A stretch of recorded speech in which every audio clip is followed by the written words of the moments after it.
যারা এখন মাঠে আসলেন তাদের জ্ঞাতার্থে জানাচ্ছি লাল যাচ্ছি পরিহিত ধুলিয়ার সুপারস্টার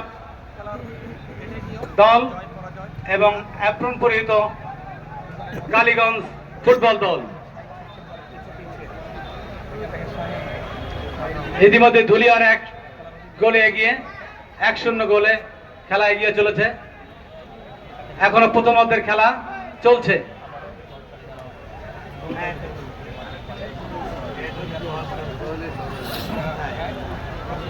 এই ফাঁকেই বলেনি আগামী পরশু মঙ্গলবার বিকাল 3টায় এই টুর্নামেন্টের তৃতীয় সেমিফাইনাল, তার শেষ সেমিফাইনাল খেলা দেখে একদিকে থাকবে বিদেশি খেলোয়াড় এবং জাতীয় খেলোয়াড়দের সমন্বয়ে রুস্তম আলী ফুটবল একাদশ শার্শা প্রতিদ্বন্দ্বিতা করবে জাতীয় দলের খেলোয়াড় সমন্বয়ে শ্যামনগর ফুটবল একাডেমি।